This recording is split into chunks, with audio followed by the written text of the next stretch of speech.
আসসালামু আলাইকুম। আমার ইতালি ভিসাভুক্তভোগী সকল ভাই ব্রাদার, আশা করি সবাই শারীরিকভাবে ভালো আছেন। ভাইরা হইলে আমাদের কর্মসূচি তো ইনশাল্লাহ আমাদের কর্মসূচির মধ্যে অনেক সাপোর্ট পাইছি আমরা।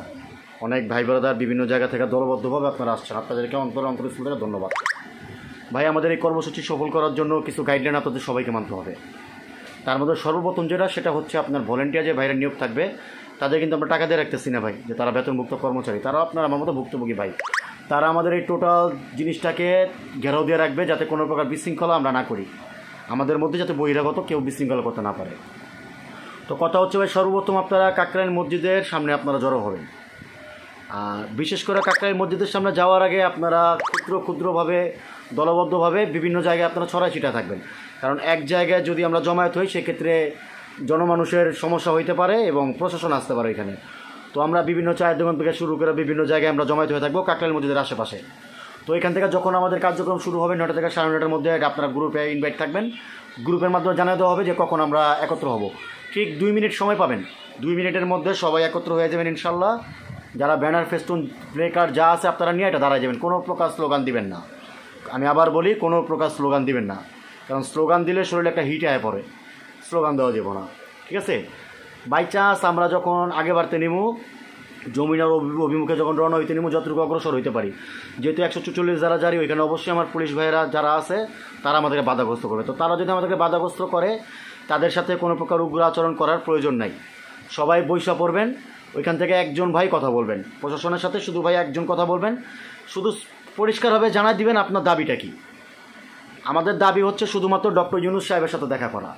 স্যারের সাথে দেখা করে কী বলতে হয় না বলতে এটা স্যারকে বলবো। বিএফএস গ্লোবালের সমস্যার কথা বলি, পররাষ্ট্র মন্ত্রণালয়ের ব্যর্থতার কথা বলি, না আমাদের ভিসা জটিলতার কথা বলি, আমরা যা বলি এটা স্যারের কাছে বলবো আমরা। তবে তাদেরকে পুলিশ প্রশাসন যে ভাইরা থাকবে তাদের সাথে কোনো প্রকার উগ্র আচরণ করা যাবে না, কোনো প্রকার মারমুখী আচরণ করা যাবে না, কোনো প্রকার উচ্চ বাক্যে স্লোগান দেওয়া যাবে না। হ্যাঁ, ওইখানে সবাই বৈশা পড়বেন। দাবি আদায় না হওয়া পর্যন্ত এখান থেকে ওঠা যাবে না, দাবি আদায় না হওয়া পর্যন্ত এখান থেকে ওঠা যাবে না। আমাদের দাবি একটাই, যে কোনো 5-10 প্রতিনিধি যাতে ডক্টর মোহাম্মদ ইউনূস স্যারের সাথে দেখা করা যায়, এটা হচ্ছে আমাদের মূল ইয়া। তো ওইখান থেকে যে ভাই কথা বলবেন, ওইখানে কথা বলার পরে হয়তো তারা বিভিন্ন আশ্বাস দেওয়ার চেষ্টা করবে। আবার সেই ব্যর্থ মন্ত্রণালয় যে আছে পররাষ্ট্র মন্ত্রণালয়, হয়তো তারা আমাদেরকে আশ্বাস দেওয়ার চেষ্টা করবে, কারণ পররাষ্ট্র মন্ত্রণালয় কখনোই চাইবো না যে সে যে ব্যর্থ এটা স্যার পর্যন্ত পৌঁছাক, কারণ উনি তো ব্যর্থ।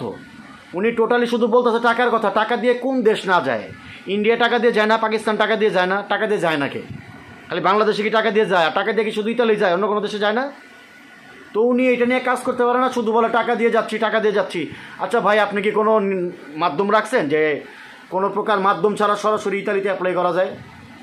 আপনি কেমন কোনো মাধ্যম রাখছেন? তো আপনারা বলতেছেন, বারবার বলতেছেন টাকার কথা। তো টাকা ছাড়া কে যায়? হয়তো আপনি বোঝেন না, আপনি পারেন না, আপনি অটো পাস, আপনি ছাত্ররা আপনারা ধরে না বসা দিচ্ছে, হয়তো আপনি ওই জায়গাটার জন্য যোগ্য না। এই জন্য পররাষ্ট্র মন্ত্রণালয় কখনোই চাইবো না যে আমরা স্যার পর্যন্ত পৌঁছাই, তার ব্যর্থতার কথা বলি।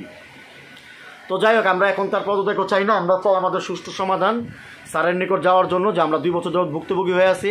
আমাদের প্রবাসী ভাইরা, প্রায় 70% প্রবাসী ভাইরা যারা রেমিটেন্স পাঠাইতো দেশে, যারা গত বছর সাহায্য দেওয়ার পর্যায়ে ছিল, তারা এখন সাহায্য নিতে হয় মানুষের কাছ থেকে, তারা এখন এমন পর্যায়ে আছে। এই কথাগুলো স্যারকে বোঝাতে হবে। স্যারকে বোঝাতে হবে যে আমাদের টাকাজনিত সমস্যা না। টাকাজনিত সমস্যা হলে অ্যাপয়েন্টমেন্ট ভুক্তভোগী যারা আছে তাদের কাগজগুলো কেন আটকে রাখছে? টাকাজনিত যদি সমস্যা হয়তো ফ্যামিলি ভিসা আটকে রাখছে কেন, স্টুডেন্ট ভিসা আটকে রাখছে কেন? সমস্যা হচ্ছে রাষ্ট্রভিত্তিক, বাংলাদেশের কোনো বিষয় এখন দিচ্ছে না। এই কথাগুলো টোটাল ইউনূস স্যারের কাছে বলতে হবে, তবে সম্পূর্ণ শান্তিপূর্ণভাবে। কেউ কালকে কোনো প্রকার বিশৃঙ্খলা করার চেষ্টা করবেন না। যদি কেউ বিশৃঙ্খলা করার চেষ্টা করেন, এটার দায়ভার আমরা কেউ নিব না, প্রশাসন দেখবে আপনাদেরকে। আপনারা কোনো প্রকার বিশৃঙ্খলা করার চেষ্টা করেন না। তবে হ্যাঁ, শান্তিপূর্ণভাবে ওইখানে বসে পড়বেন, ওইখান থেকে লড়ানো যাবে না। যদি শান্তিপূর্ণ সাক্ষাৎ কর্মসূচি তারা মাইনা না নেয়, সেক্ষেত্রে আমরা অনশন করবো ইনশাল্লাহ। না খায়া না পড়ে ওইখানে বসে থাকবেন। 2 বছর যাবত তো বাসায় বসে রয়েছেন না খায়া, আরও লাগলে 2-4-5 দিনের দিকে বসে থাকবেন, অনশন করবেন, ওইখান থেকে নড়া যাবে না। তবে আমি বারবার বলি, কেউ যদি বিশৃঙ্খলা করেন সেটা দায়ভার আপনারা নেবেন। প্রত্যেকে আপনারা রিসিভতার সাথে আনবেন, রিসিভতার সাথে আনবেন। যদি আমার আপনার সন্দেহ হয়, আমার রিসিভত আপনারা চেক করবেন, সমস্যা নেই। তবে যদি কোনো ভাইয়ের সন্দেহ মনে হয়, আপনার রিসিভতা চেক করলে আপনি দেখাতে বাধ্য থাকবেন। সেখানে কোনো বাতিল মাল, কোনো দালাল, কোনো এজেন্সির লোক আসার প্রয়োজন নাই, বহিরাগত কারোর আসার প্রয়োজন নাই, কোনো ভাই, কোনো বন্ধু আনার দরকার নাই। এখানে শুধুমাত্র আমরা ভুক্তভোগী যারা আছে আমরাই থাকবো। পরবর্তীতে যদি অনশন করতে হয়, আমাদের ফ্যামিলি, পরিবার পরিজন যারা আছে তাদেরকে নিয়ে করবো, কিন্তু বাইরের কোনো লোক নট অ্যালাউ, আনার দরকার নাই। তো ইনশাল্লাহ আপনারা সবাই কাকরাইল মোড়ে আসবেন, ওইখানে আপনারা ছড়া চিটা থাকবেন ইনশাল্লাহ 9টা থেকে 9:30 মধ্যে আমাদের কার্যক্রম শুরু করবো ইনশাল্লাহ। সবাই ভালো থাকবেন, আসসালামু আলাইকুম।